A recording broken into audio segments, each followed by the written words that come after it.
Amen. Soyez tous bénis dans le nom puissant de Jésus-Christ. Ça fait plaisir de nous retrouver ici dimanche. Amen. Nous aurons de bonnes choses. Le Seigneur veut nous faire du bien. J'enregistre le culte tel qu'il est. C'est pour ça que tous les micros sont coupés. Et je le mettrai ensuite sur Internet. C'est un message important. Ce message pourrait s'intituler « Le feu de Christ brûle-t-il dans ton cœur ?» ou « Quelle est la priorité que tu accordes à l'œuvre du Seigneur ?» Amen. Depuis que je suis de retour du Portugal, voilà, c'est le message que le Seigneur met sur mon cœur en rend des choses assez extraordinaires ce soir. On va commencer par le psaume 63. Le psaume 63, on ne va pas tout le lire en entier, mais on va prendre le verset 2. Amen. Le verset 2.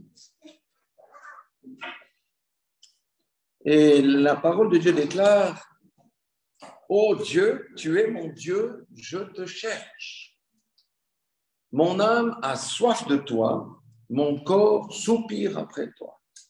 Amen. Alléluia. Un peu plus loin, au verset 7, il dit: Lorsque je pense à toi sur ma couche, je médite sur toi pendant les veilles de la nuit. Amen. Et au verset 9, il dit: Mon âme est attachée à toi. Amen. C'est les 3 versets clés de cette première partie du message que le Seigneur m'a donné. Donc, David était un roi, mais un roi combattu. Nous sommes des rois et des reines, mais nous sommes aussi combattus. Qu'est-ce qui combat ceux qui ont la lumière? L'ennemi se lève pour combattre ceux qui ont la lumière. Nous ne sommes pas différents du roi David. Amen. David était attaqué à l'extérieur du royaume, mais aussi à l'intérieur du royaume. C'est la même chose. Et David avait ses combats intérieurs. Qui n'a pas de combat intérieur ici? Nous avons tous des combats intérieurs aussi. Le roi David est un roi qui connaissait l'adversité, la solitude. Des fois, nous sommes très seuls. Et nous sommes dans l'adversité aussi. Mais c'était un roi qui connaissait sa mission. Amen. Donc, j'aime bien, les Africains disent que la Bible, c'est le livre qui nous lit. Donc, quand on entend ces 3 passages, ça nous lit. C'est notre miroir. Et la question, c'est: est-ce que nous avons la même soif pour Dieu que David? Est-ce que nous avons la même soif pour Dieu que David? Est-ce que nous consacrons le même temps que David à la communion avec notre Dieu? Il dit: pendant la nuit, je médite. Amen. Alléluia. Nous savons aussi que David était un homme de louange. Est-ce que dans la journée, je loue mon Dieu? Vous voyez, c'est des questions que le Seigneur nous pose. Donc, en une seule question, quel est le degré de priorité que nous accordons à notre relation avec Christ dans notre vie? Quelle est la priorité de ma relation avec Christ dans ma vie par rapport aux autres choses que je fais dans le quotidien? Amen. Sur 10, ça doit être combien? Ça doit être 10. C'est pas 7, pas 5. Ça doit être 10. On vit dans les temps où la priorité de notre relation avec Dieu et son œuvre, c'est 10 sur 10. Ce n'est pas 7 sur 10.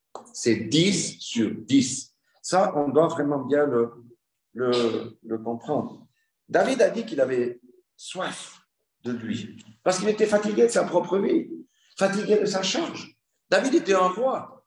Il fallait au combat, il fallait diriger les sujets. Vous croyez que ça l'empêchait d'avoir la connexion avec Dieu? Jamais. Pourquoi? La connexion avec Dieu passait avant ses sujets, avant ses combats.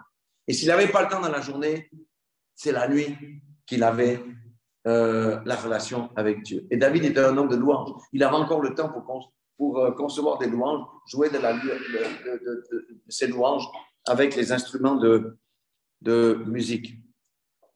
Jean 6, 35 dit ceci. Jean 6, verset 35. Jean, c'est un évangile un peu particulier par rapport à Jésus-Christ. C'est Jésus qui parle. Jésus leur dit: je suis le pain de vie. Ça, on connaît.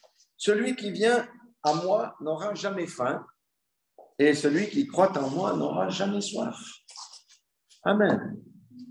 Faim et soif de quoi? Je vais vous dire, faim et soif de justice, d'équité, de miséricorde, de paix, de joie, de pardon, de délivrance, de sainteté, de liberté. Le monde a faim et soif de ça. Si nous regardons aujourd'hui, avec tout ce qui se passe en Ukraine et tout ce tralala là, pourquoi? Parce que la méchanceté règne. Il n'y a pas d'équité, il n'y a pas de miséricorde, il n'y a pas de pardon, il n'y a pas de délivrance, il n'y a pas de justice. Tout ça à cause du péché qui règne sur la terre. Alléluia. Mais nous devons aussi avoir une autre soif et une autre faim. C'est Jean 4, 34. Jean 4, 34. Alléluia. Je crois qu'on est dans les temps où le Seigneur fait un tri, pour ceux qui sont vraiment ses esclaves, les doulos, ou ses serviteurs. Il dit, Jésus leur dit, ma nourriture est de faire la volonté de celui qui m'a envoyé et d'accomplir son œuvre. Amen. Notre nourriture, c'est quoi? C'est de faire la volonté de Dieu. Si nous faisons la volonté de Dieu, nous avons à boire et nous avons à manger. Amen. Vous comprenez? Si nous faisons la volonté de Dieu, ça veut dire nous accomplissons son œuvre qu'il nous a dit de faire, nous avons la nourriture et nous avons la boisson. Amen. Donc, c'est aussi la faim et la soif de vaincre la chair. Notre chair. Ah, la mienne, Je sais que vous n'avez pas de chair. Vous êtes bien heureux. Mais moi, j'ai des combats dans ma chair. Et tout véritable enfant de Dieu a des combats dans la chair. C'est aussi ça la faim et la soif, c'est de vaincre la chair. Alléluia. C'est de vaincre le péché dans notre vie. C'est aussi la faim et la soif de combattre l'ennemi sous toutes ses formes. Alléluia. Dieu nous a donné des armes pour ça. Le paresseux aura toujours 32 millions d'excuses. Et des bonnes excuses, Parce que quand on a la lumière, le diable vient pour éteindre la lumière et il va te donner des excuses pour ne pas faire l'œuvre de Dieu, pour remettre au lendemain, pour ne pas la faire, parce qu'il va te donner de très bonnes excuses. Mais Jésus, lui, il a mis des excuses loin. Le jeune homme riche, qu'est-ce qu'il disait? Il a cherché des excuses. Il a dit, tu étais proche, tu n'es pas entré dans le royaume, puisque tu ne peux pas sacrifier tes richesses. Tu ne peux pas mettre tes richesses à disposition du royaume. Le diable, c'était l'excuse du diable, il ne va pas suivre cet homme-là. Toi, tu dois rester maître de ton argent, tu dois rester maître de tes richesses. Pourquoi voudrais-tu te soumettre à un maître au-dessus de toi qui va dire ce qu'il faut faire? Le Seigneur ne nous dit pas de tout vendre, on est bien d'accord, mais s'il nous dit de vendre quelque chose, on vend, point, puis on soutient-le. Il y avait un autre qui voulait le suivre. Il a dit, mais moi, j'ai mon papa que je dois enterrer. Le Seigneur, il a dit, laisse les morts enterrer. Oui, mais c'est mon père. Laisse les morts enterrer leurs morts. Ailleurs, il avait une parole qui m'a traumatisé quand j'étais beaucoup plus jeune et inexpérimenté dans la foi. Quiconque met sa femme en premier, quiconque met ses parents en premier, quiconque met ses enfants en premier n'est pas digne de moi. Je vous dis, ça m'a pris des années pour sortir de ce verset-là. Je dis, non, tu exagères. C'est les standards de Dieu, ce n'est pas nos standards. Ce n'est pas nos standards de la chair, c'est les standards de Dieu. David, qu'est-ce qu'il a fait? Il s'occupait de sa femme, il avait tout un rêve du reste. Mais après, il s'est calmé un peu. Donc, il s'est occupé de sa Bathsheba, mais il trouvait le temps, malgré toutes ses charges, pour faire l'œuvre de l'Éternel. Amen. Malgré les combats. Donc, si quelqu'un est éloigné de Dieu ou de celui qui peut lui donner à boire, est-ce qu'il va être désaltéré? Non. Si quelqu'un est éloigné de celui qui peut donner à manger et couvrir sa faim, est-ce qu'il recevra la faim? Non. Il recevra la nourriture? Non. Si quelqu'un est éloigné de celui qui peut délivrer, est-ce qu'il va recevoir la délivrance? Non, il ne va pas recevoir la délivrance. Si celui qui est éloigné de celui qui peut pardonner, va-t-il recevoir le pardon? Non, il ne va pas recevoir le pardon. Si quelqu'un est éloigné de celui qui peut donner la victoire, est-ce qu'il aura la victoire dans sa vie? Non, ça sera toujours les circonstances de sa vie qui vont le tirer en bas et qui vont l'éloigner de plus en plus de Dieu. Amen. Donc, le Seigneur nous a demandé la semaine passée de nous regarder soigneusement dans le miroir. Vous savez, il faut faire les choses avec sérieux. Parce que si on n'a pas le temps de faire, on va passer à côté. Quand le Seigneur nous montre le miroir, il va te montrer qui tu es. Il va te dire, tu as un œil pourri, ou ta langue est enflée à cause de la médisance, des murmures, ou tes oreilles sont sales, ou tes mains sont, je ne sais pas, comme ci, comme ça. Mais c'est pour le bien que le Seigneur nous révèle ça, pour qu'on puisse demander pardon et amender nos voix, assainir nos oreilles, notre bouche, nos yeux, nos mains et nos pieds. Voyez, Dieu n'a que faire de l'esprit religieux. L'esprit religieux, c'est l'activisme. Marthe. Quand Jésus était allé dans la première église, c'est l'église de Béthanie, où il y avait 3 personnes, Lazare, Marthe et Marie. D'accord? Quand Jésus allait dans cette maison-là, Marthe, qu'est-ce qu'elle faisait? Il faut pousser, il faut faire ci, il faut faire ça. Marie, la Bible dit dans Luc 10, 42 que Marie a choisi la bonne part. Elle a passé le temps avec le Maître. Cessons notre activisme dans notre vie. Et ça me questionne beaucoup par rapport à moi aussi. Des fois, je fais des tas de choses qui ne concernent pas l'œuvre de Dieu. C'est des pertes-temps. J'ai demandé au Seigneur de m'enlever de ma vie tous ceux qui me perdent le temps. Je consacre trop de temps aux gens qui me perdent le temps, que j'exhorte, et puis il n'y a rien qui change. Et c'est toujours les mêmes rengaines. J'ai dit non, c'est fini. Je ferme la porte. Je tourne mes talons avec les perdants pour mettre le temps perdu au profit de ma communion avec Dieu. C'est ça que Dieu veut que nous fassions. Parce qu'on vit dans des temps tellement mauvais que le Seigneur veut que nous soyons 100% à lui. Il veut nous donner à manger, il veut nous donner à boire. Mais on doit tuer notre chair pour ça. Regardez nos priorités. Et on verra que ce que je vous parle là, ce psaume, ça m'a fait tilt. Mais ce psaume, on va voir qu'il n'y a rien de nouveau sous le soleil. La Bible dit qu'il n'y a rien de nouveau sous le soleil. Ce dont je vous parle, Dieu a parlé Israël au travers du prophète Agé. Amen. Le prophète Agé est un prophète fabuleux parce que il a officié pendant 4 mois, c'est tout, puis après il a disparu de la circulation. Le Seigneur lui a donné 4 messages, boum, et après, tac, il est parti. C'est ce que la Bible nous dit. On ne connaît pas beaucoup de choses de Agé, mais c'était un prophète puissant. On lui reproche que, comparé aux autres, il manque de poète, il manque de, comment dire ça, de poésie, il n'est pas assez poétique. Mais il a parlé et la parole qu'il a envoyée a transformé les cœurs. Nous allons maintenant regarder le cœur du message dans Agé. Alléluia. Alléluia. Et vous savez, c'est un livre qui contient que 2 chapitres. Mais ces 2 chapitres sont précis et incisifs. Et vous savez, quand j'ai médité là-dessus, la situation d'Israël à cette époque peut être facilement comparée à la situation de son Église aujourd'hui. Et qui dit Église nous dit nous-mêmes. Amen. Alléluia. On va prendre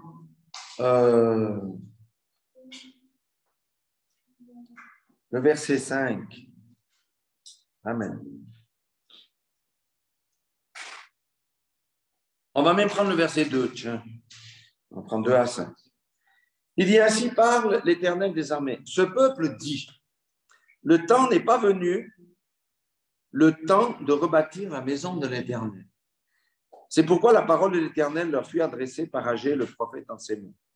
Donc, c'est comme si je paraphrase dans la situation actuelle, le temps n'est pas venu, le temps de se préparer à la venue de Christ. Ça, c'est ce que dit le peuple. Mais on a encore le temps.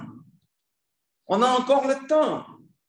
Mais le Seigneur a dit au travers de Agé, est-ce le temps pour vous d'habiter dans vos demeures lambrissées quand cette maison est détruite? Ainsi maintenant parle l'Éternel des armées, considérez attentivement vos voies. Amen. Pourquoi? Parce que le peuple au temps d'Agé était un peuple attiédi, était un peuple relâché qui ne cherchait que ses propres aises. Pourquoi? Parce que c'était eux et Dieu bien après. Le temple de l'Éternel était détruit. Ça, c'était après la sortie de Babylone. Hein? Pourquoi? Eux, ils ont fait les maisons lambrissées, tout ça, chercher leurs aises. C'est comme l'Église aujourd'hui qui fait le contraire de Matthieu 6,33. Rechercher les choses de la terre plutôt que de chercher les choses d'en haut. Et le Seigneur dit, considérez attentivement vos voies. Verset 7, il dit, ainsi parle l'Éternel aussi, considérez attentivement vos voies. Et pourquoi il nous dit ça? Parce qu'il dit, vous sommez beaucoup, vous recueillez peu, vous mangez, vous n'êtes pas rassasiés, vous buvez, vous n'êtes pas désaltérés, vous êtes vêtus, vous n'avez pas chaud, le salaire de celui qui est à gage tombe dans un sac percé. À cause de votre comportement négligent, vous souffrez dans votre vie. Votre vie est un désert. C'est ça que le Seigneur nous dit. Mais voyez, le Seigneur est bon parce qu'il ne nous juge pas. Il dit, quand vous regardez dans le miroir, comme dit Jacques, ne vous regardez pas dans le miroir et faites après comme si vous n'avez rien vu. Mettez votre vie en ordre. C'est tout. Alléluia. Le Seigneur veut nous amener à ce qu'on lâche prise. On a tous quelque chose à lâcher prise. Tous. Dites-moi qui ici n'a rien à lâcher prise. Des fois, on a peut-être 3 choses plutôt qu'une. Mais il y a des choses qui nous empêchent d'être en communion avec Dieu parce que ce sont des idoles qui sont dans notre cœur. Amen. Donc, et après, qu'est-ce qu'il dit verset 8, montez sur la montagne, apportez du bois et bâtissez la maison. Amen. Il disait, mais laissez de côté vos propres trucs, occupez-vous de moi. Parce que si le temple n'est pas remonté, comment les sacrifices peuvent avoir lieu, comment le peuple peut venir m'adorer, il n'y a plus rien de tout ça. Vous voyez ce que je veux dire? Les temps où on est là, vous savez, regardez ce qui se passe en Ukraine. Vous croyez que les gens ils vont dire, oh, mais moi, ma maison, je reste dans ma maison. Ils foutent le camp comme des lapins. Les gens partent comme des lapins. C'est fini de dire, ma priorité, c'est ma maison, ma priorité, c'est ma vie. Mais aujourd'hui, on est dans la même chose du point de vue spirituel. Beaucoup de chrétiens vivent dans les illusions. Ils ne sont pas préparés, ils ne se préparent pas, ils n'ont pas de relation avec Dieu, ils n'ont pas de communion avec Dieu parce qu'ils ont 14 000 excuses, bonnes excuses pour ne pas faire ce que Dieu leur commande. Voyez? Je ne vous engueule pas, hein? Moi ça me parle d'abord, hein, tout ça, déjà pour commencer. Première des choses. Donc on a compris que tant qu'on n'est pas en ordre avec Dieu, tant qu'on n'a pas une bonne relation avec Dieu, la bénédiction dans la vie de quelqu'un ne peut pas tomber comme elle devrait tomber. Dieu nous bénit, certes, mais voyez, mais on reçoit au travers du tamis. Vous savez, un tamis, on verse dedans, il n'y a pas tout qui vient. Moi, j'en ai marre de recevoir le tamis. Je reçois le paquet. Amen. C'est pourquoi je me suis bien regardé, ma femme aussi, dans le miroir, là. On a reconnu des choses hein, qui sont des mythes sur notre habit. On a prié pour casser ça. Et je vois déjà des changements. Amen. Chez moi et chez elle. Donc, alléluia. Gloire à Dieu. Donc, le premier message d'Agé ici, c'est de toucher la conscience du peuple d'Israël comme Dieu veut toucher notre conscience aujourd'hui. Amen. Alléluia. Parce que le Seigneur ne veut plus qu'on place nos intérêts à la première place. On veut qu'on place ses intérêts à la première place. Et Dieu leur a montré que leur attitude amenait la sécheresse, amenait la vie difficile. Amen. Si vous méditez en détail ça, vous allez voir. Vous dites, mais ce qu'ils sont bêtes, c'est juif. Mais le Seigneur nous dit, mais est-ce que tu es aussi bête qu'eux ou fais la même chose? Non. Nous sommes plus intelligents et nous allons faire ce qu'eux, ils ont fait après. Verset 12. Verset 12, c'est Zorobabel. Alléluia. Zorobabel, fils de Shealtiel, Josué, fils de Jotsadak, et le souverain sacrificateur, et tout le reste du peuple entendirent la voix de l'Éternel. Ceux qui ont l'Esprit de Dieu vont entendre ce message qui est prêché aujourd'hui par ma bouche. Entendir. D'abord, pour changer, il faut entendre. Pour entendre, il faut écouter. Il faut passer un peu de temps avec Dieu pour savoir ce qu'il veut dire. D'accord? Entendir, là, c'est dans le sens ils ont entendu, c'est rentré là, c'est descendu dans le cœur. Première étape. Entendirent la voix de l'Éternel, leur Dieu, les paroles d'Agé, le prophète, selon la mission que lui avait donnée l'Éternel, leur Dieu. Et le peuple fut saisi de crainte. Deuxième étape. Quand on est saisi de crainte, qu'est-ce qu'on fait? On se met à genoux et on fait quoi? On se repent. On dit, je vais amender mes voies. Je me rends compte que je n'ai pas fait juste. Je me repens. Je t'ai mis à la 14e place. Je veux que tu sois le Seigneur de ma vie, dans tous les domaines de ma vie. Je vais développer la communion avec toi. Et vous le faites, vous allez voir. Le Seigneur va se révéler à chacun d'entre nous, devant l'Éternel. Agé, envoyé de l'Éternel, dit au peuple, d'après l'ordre de l'Éternel, je suis avec vous, dit l'Éternel. Amen. Donc, 1, ils ont entendu. 2, ils se sont repentis. 3, le Seigneur a dit, je suis avec vous. Ça, c'est pour 1. Je ne suis pas tout seul. Quand je rentre après le culte, je ne suis pas tout seul. L'Éternel est avec moi. Regardez maintenant le verset 14. L'Éternel réveilla l'esprit de Zorobabel, fils de Shealtiel, gouverneur de Juda, l'esprit de Josué, fils de Jotsadak, le souverain sacrificateur, et l'esprit de tout le reste du peuple. Ah, l'Éternel a pu réveiller l'esprit des gens parce que la conscience des gens a été touchée, qui se sont repentis, et l'Éternel est venu avec eux. Il n'a pas réveillé l'esprit du reste du peuple et de ces 3 personnes avant. C'est après. Alléluia. C'est après. Est-ce que vous avez l'esprit réveillé? Je ne sais pas, je ne suis pas sûr. Oui, purée, dites oui, j'ai l'esprit réveillé. Je me suis repenti. Cette parole est pour moi dans ma propre vie. Alléluia. Réveille mon esprit.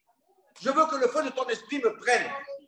Alléluia. Je me suis repenti, je me suis examiné. J'ai vu que je ne t'ai pas mis à la première place. Je me repens. Réveille mon esprit. Si quelqu'un ne fait pas ça, il va encore s'endormir plus et il va s'éloigner. Et ce sont des choses du monde. Il va rétrograder et perdre le feu que le Seigneur avait mis en lui.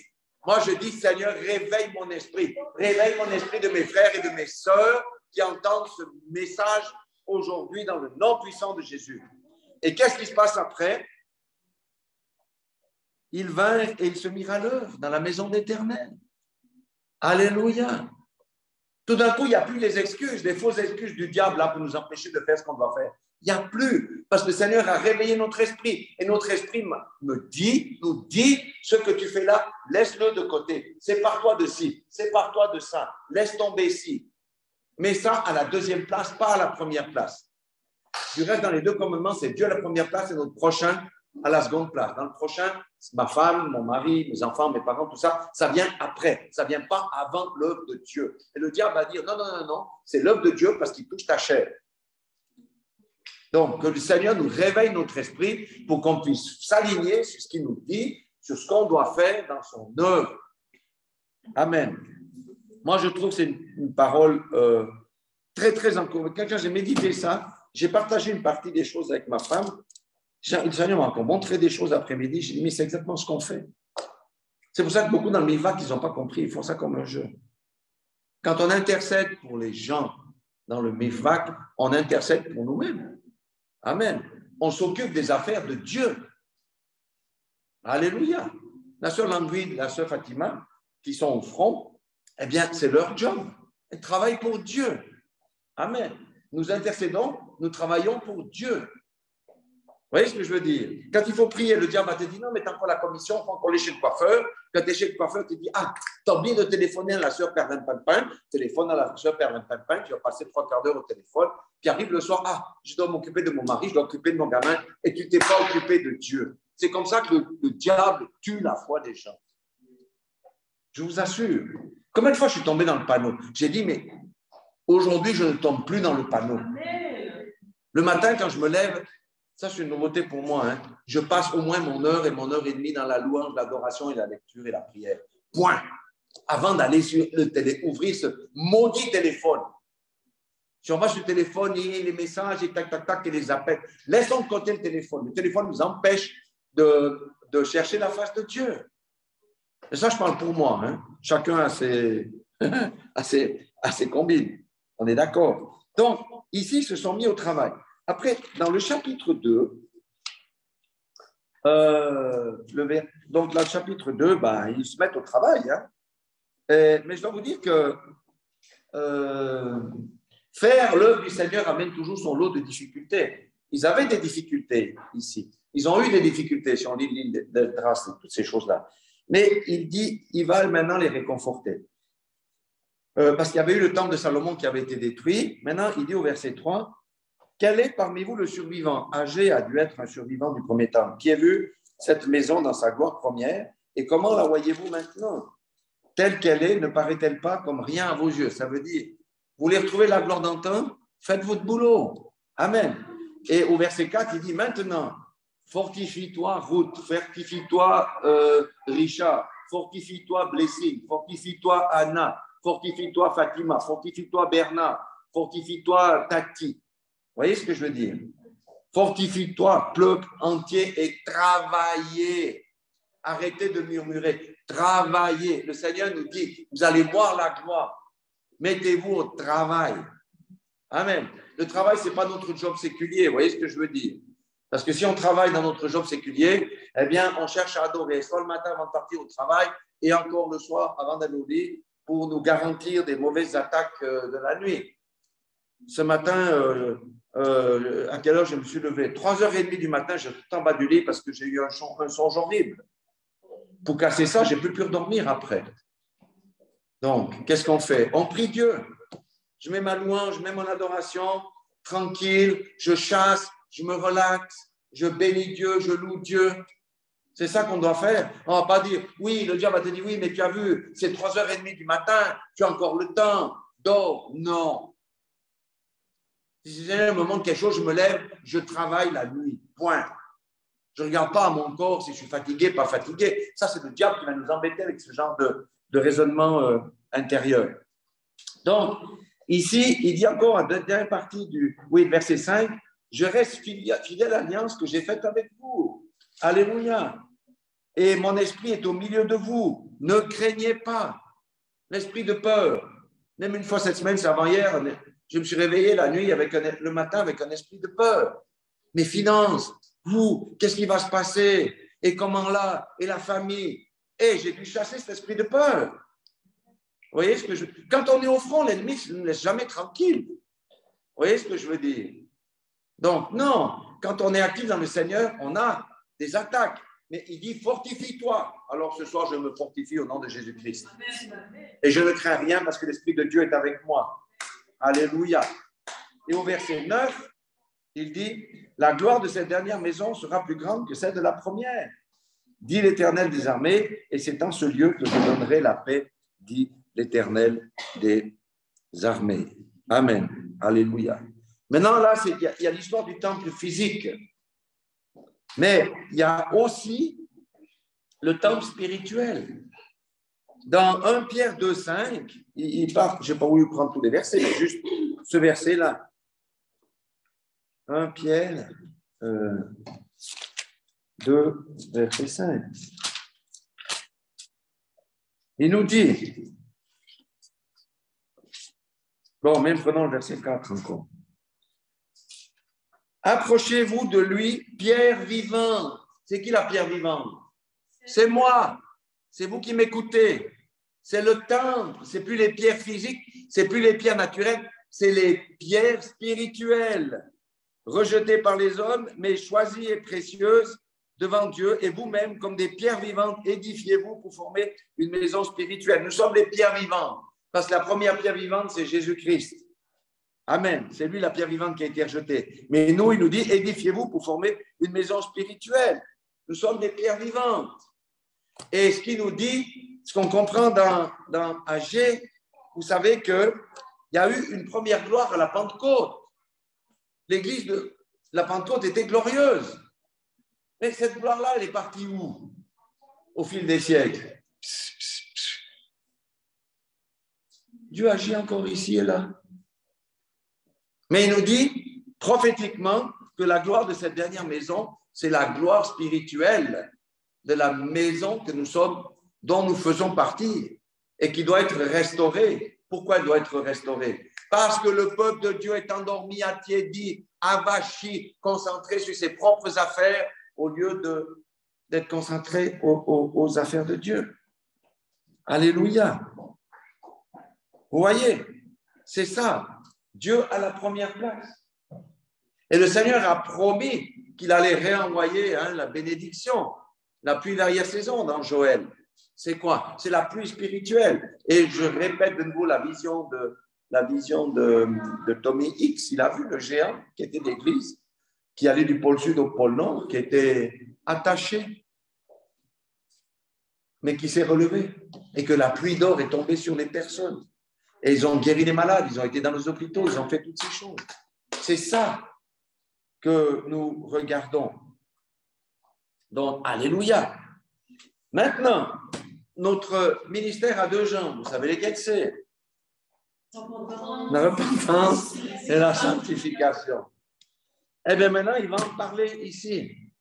dans Agé chapitre 2, à partir du verset 10. Moi, j'ai une en-tête de sous-chapitre ici, c'est conditions de la bénédiction. Je ne sais pas si c'est vous, il y a un titre ou pas à partir du verset 10. On va regarder. Ah, je vais vous dire encore une chose. Il y a des gens aujourd'hui, ils essayent de trouver par des moyens occultes ou par des trucs comment gagner la puissance, comment atteindre tel niveau. Tout ça, c'est du blablabli, du blablabla. L'homme ne peut pas chercher comment acquérir la puissance. C'est Dieu qui donne la puissance à un moment donné, à un instant T, dans une situation précise. Quand on cherche la puissance, on cherche qui? La gloire de qui? La gloire de l'homme. Nous sommes là pour manifester la gloire de Dieu. Si Dieu fait descendre la puissance sur toi, est-ce que tu es responsable? Non, mais tu vas porter la gloire de Dieu. On ne vole pas la gloire de Dieu. Amen. Ici, il dit, verset 11, « Ainsi parle l'Éternel des armées. Propose au sacrificateur cette question sur la loi. » Ça, c'est toujours les énigmes. Hein? Si quelqu'un porte dans le pan de son vêtement de la chair consacrée et qu'il touche avec son vêtement du pain, des mets, du vin et de l'huile ou un aliment quelconque, ces choses seront-elles sanctifiées? C'est une bonne question. Hein? Et les sacrificateurs répondirent non. Ça veut dire qu'une chose ne peut pas sanctifier une autre. Ça veut dire que moi, je ne peux pas sanctifier un frère ou une sœur. Amen. Vous voyez ce que je veux dire? Je ne peux pas, même si je marche avec elle ou avec lui.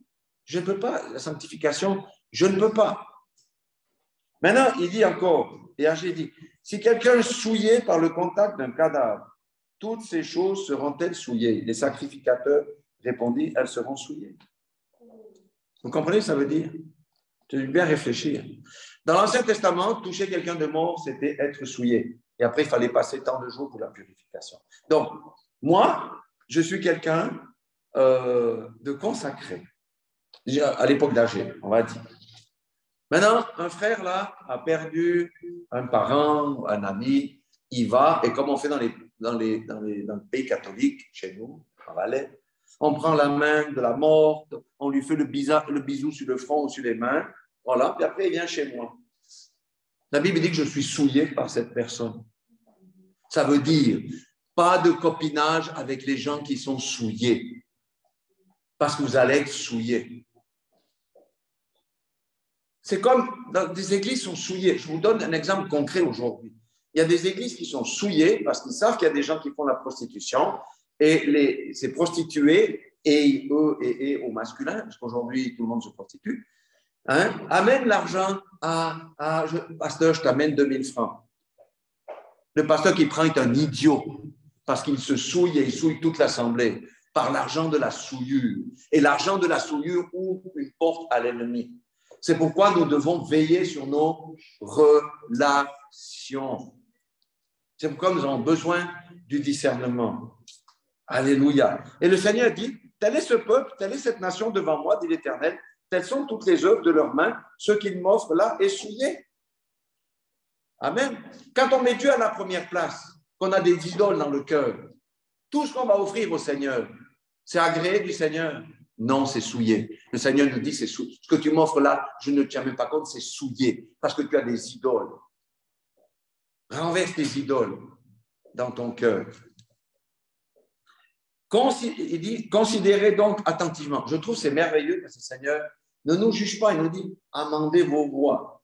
Si quelqu'un, peut-être aujourd'hui, dans une situation difficile pour une raison X ou Y, le Seigneur ne juge pas, mais il dit, mais mets-toi en ordre. Ça peut prendre 2-3 mois, mais mets-toi en ordre. Ne reste pas dans cette situation. Des fois, ça prend du temps, parce qu'il y a des situations qui sont compliquées. Le Seigneur ne juge pas, parce qu'il regarde l'attitude du cœur. Si tu sais que tu dois mettre en ordre, tu vas le faire, le Seigneur va dire, OK. Mais fais-le. Amen. Il dit, considérez donc attentivement ce qui s'est passé jusqu'à ce jour. Alors, avant qu'on ait mis pierre sur pierre au temple de l'Éternel, alors quand on venait à un tas de 20 mesures, il n'y en avait que 10. Quand on venait à la cuve pour puiser 50 mesures, il n'y en avait que 20. Vous voyez la malédiction? On n'a pas eu les choses qu'on attendait. Ils n'ont pas eu, le peuple n'a pas eu les choses qu'ils attendaient. Et au verset 18, il redit, considérez attentivement. Et il dit 2 fois, considérez-le attentivement. Mais il dit, dès ce jour, je répandrai ma bénédiction. Pourquoi? Le jour où ils se sont repentis. C'est pourquoi la sanctification, la repentance et la sanctification c'est quelque chose d'extra. Amen. Et nous voyons ces deux temples spirituels. Et au temps d'Agé, le peuple de Dieu, comme j'ai dit, était affaibli, attiédi. Il prenait ses aises parce que c'était d'abord lui, lui et lui. Et l'œuvre de l'Éternel était laissée en friche. Amen. Aujourd'hui, quand on fait ça, c'est on a accepté un autre Jésus parce que Jésus n'est plus le Seigneur de notre vie. Il a dit, allez, faites des nations des disciples.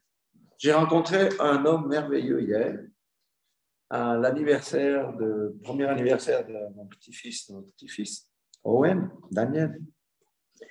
Et lui, il fait des choses que j'ai dit, mais je viens avec toi un week-end. Lui, il va à Lausanne, il a son escabeau, il a un panneau là, où il met des versets et il commence à prêcher. Mais une fois, j'ai reçu des tomates, une fois, j'ai reçu des œufs. Mais des fois, la parole de Dieu a touché le cœur de quelqu'un. La personne s'est prosternée pour adorer Dieu. Amen. Vous voyez, c'est la gloire. Quand on se met à sa disposition, quand on renonce à sa réputation. J'ai dit une fois, tu ne veux pas faire ça à cause de ta réputation, assieds-toi dessus. C'est la réputation de Jésus que tu défends, ce n'est pas ta réputation. Si tu es encore sensible à ton réputation, à ta réputation, à l'honneur de la première place, mets-toi à genoux, repens-toi. Parce que l'humilité, c'est la caractéristique du royaume. Alléluia. Donc, le Seigneur veut simplement qu'on vienne à lui et qu'on sorte de notre tièdeur, qu'on se repente, qu'on se soumette à sa volonté. Amen. Et qu'on arrache toutes les idoles de notre cœur. Voilà. Ce livre d'Agé nous renvoie à aujourd'hui. Regardons l'état de l'Église. Quel est le plus grand danger à la fin des temps? C'est les faux prophètes et les faux docteurs. Il y en a plein, des milliers partout. Il faut le discernement maintenant pour discerner qui est qui. Bien sûr qu'il y a des vrais prophètes. Mais les faux prophètes sont en plus grand nombre. Le Seigneur peut chercher les Écritures, il y en a plus que des vrais. Ceci dit, on doit avoir le discernement avant de juger. On doit regarder avant de juger. On ne doit pas dire celui-là c'est un faux prophète. Non, on doit regarder les fruits. On doit observer. On a demandé au Saint-Esprit la guidance. Celui-là, ce qu'il fait là, c'est un vrai prophète ou c'est de la divination? Et toutes ces choses-là. Vous voyez ce que je veux dire? Nous oublions dans les temps dangereux. Pourquoi les gens se font séduire? Parce qu'ils ne lisent pas la parole, ils n'ont pas de communion avec le Saint-Esprit. Ils n'ont pas de communion avec Dieu. Et au moins des trucs, ils se font embarquer et ils se font renverser. Donc, ce que Dieu nous dit aujourd'hui, concentrez-vous sur ma parole, pas sur la parole des hommes. Parce que les hommes sont enflés d'orgueil. Ils ont des rêves de grandeur et de toutes ces choses. La préparation, le Seigneur vient enlever une église sans tache ni ride. Amen. Et l'église, c'est toi et moi. Le prophète, docteur, tous ceux qui sont dans l'église. Amen. Sans tache ni ride, ça veut dire des gens qui marchent dans l'obéissance de la parole et ils lisent la parole de Dieu. Et ça, c'est une boussole. Hein? Ça, c'est notre manuel. Vous savez, quand vous achetez une voiture, vous avez un manuel de voiture. Ça, c'est le manuel de notre vie. Tous les conseils sont dedans. Amen. Donc, on va vraiment prier pour que Dieu touche nos consciences et de tous ceux qui entendent ce message. Et surtout, que nous ayons la volonté de mettre Dieu à la première place. Prions déjà pour ce premier sujet de prière. Seigneur Dieu, touche nos consciences et tous ceux qui entendent ce message. Et surtout, que nous ayons la volonté de te mettre à la première place dans nos vies. À la première place. Que toutes les idoles qui prennent ta place soient arrachées de nos cœurs. Seigneur, nous avons besoin. Tu as dit, je réveille votre esprit parce que vous vous êtes regardés dans le miroir. Je réveille notre esprit. Et avec ça, Seigneur, nous allons arracher les idoles. Nous allons mettre chaque chose à sa place. Ça veut dire à la deuxième place dans nos vies. Seigneur, notre Dieu. Et Seigneur, mets en nous cette volonté. Parce que tu dis, c'est le vouloir et le faire, ça dépend de toi. Mets en nous cette volonté-là, véritablement. Nous te prions dans le nom puissant de Jésus-Christ de Nazareth. Alléluia. Seigneur, nous avons besoin de toi. J'ai besoin de toi, Seigneur, parce que moi, je prêche ici, mais je dois manifester ce que je prêche. J'ai besoin de ta grâce, Seigneur, notre Dieu. Vraiment, je te prie de me l'accorder, ainsi qu'à mes frères, ainsi qu'à mes sœurs. dans le nom puissant de Jésus-Christ de Nazareth. Alléluia. Nous allons prier Dieu pour qu'il touche nos esprits et qu'une sainte crainte s'empare de nous, parce que la crainte, c'est le début de la sagesse, avec pour conséquence qu'on se mette au travail pour l'œuvre de Dieu. Prions. Oui, Seigneur, touche nos esprits et qu'une sainte crainte s'empare de nous, parce que nous ne sommes plus le temps des palabres, des moitié-moitié. Non, c'est 100% pour Jésus ou c'est rien du tout. Seigneur, qu'une sainte crainte s'empare de nous et que chacun se mette au travail dans le créneau qu'il nous a confié, Seigneur notre Dieu. Oh, alléluia. Nous allons prier parce que nous avons besoin d'être fortifiés. Que le Seigneur nous ouvre les yeux sur ce futur glorieux et la glorieuse espérance qui nous attend. La gloire de la deuxième maison vers laquelle nous allons est supérieure à la première gloire, à celle de la Pentecôte. Prions, Seigneur, ouvre nos yeux sur le glorieux futur qui nous attend. C'est l'espérance de ce glorieux futur. Seigneur, la deuxième maison, la maison spirituelle, Seigneur notre Dieu, où tout est coordonné, qui marche selon les désirs de la tête du capitaine Jésus-Christ par son Saint-Esprit. Seigneur, que ce glorieux futur-là, Seigneur, soit notre lot, imprimé dans nos cœurs et dans nos esprits. Alléluia, alléluia, alléluia.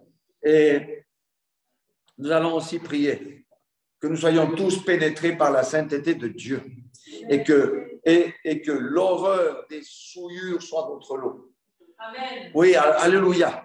Oui, Seigneur, que nous soyons tous pénétrés, Seigneur notre Dieu, par ta sainteté, Seigneur notre Dieu, et que l'horreur des souillures soit notre lot, que l'horreur des souillures soit notre lot. Alléluia, alléluia, alléluia, Seigneur notre Dieu. Vraiment, merci. Que ça soit notre cas, Seigneur. Que ça soit notre cas dans le nom puissant de Jésus-Christ de Nazareth. Alléluia. Alléluia. Merci pour ta parole, oh Dieu. Alléluia. Alléluia. Et Seigneur, que ces pensées ne nous quittent pas tout au long de la semaine. Que ces pensées, Seigneur, notre Dieu, nous habitent matin, midi et soir. Matin, midi et soir. Seigneur, que nous repassions cet enregistrement dans notre chambre secrète, Seigneur, parce que tu nous parles encore aujourd'hui, Seigneur. Seigneur, tu veux nous élever, Seigneur. Tu veux te révéler à nous. Tu veux nous joindre pour que nous puissions faire le travail. Alléluia. Alléluia, au nom de Jésus. J'aimerais partager avec vous une parole extraordinaire pour conclure. Une parole qui va nous faire du bien, une parole qui me fait du bien. Et je déclare que c'est une parole qui va vous faire du bien. C'est dans le livre des psaumes de David, l'homme qui prenait du temps malgré toutes ses charges pour avoir communion avec l'Éternel. Ah, que nous soyons tous des David. Alléluia. Verset 4. Ah, vous devez deviner. Non, c'est le psaume 37. C'est le verset 4. Non, comme ça, vous pouvez lire jusqu'à demain matin. Tous les versets 4 de la Bible. 37, verset 4. Fais de l'Éternel tes délices et il te donnera ce que ton cœur désire. Faire de l'Éternel ses délices, ça veut dire avoir la communion avec lui matin, midi et soir, marcher dans ses commandements, le louer, l'adorer, lui demander qu'est-ce que je peux faire pour lui. Alléluia. Et il dit au verset 5, c'est le bonus que je viens de voir maintenant, recommande ton sort à l'Éternel et il agira, quelle que soit ta situation. Recommande ton sort à l'Éternel et il agira. Alléluia. Alléluia. Amen. Vous voyez un petit peu comment le Seigneur fait les choses. Voilà. Que le nom de l'Éternel soit béni.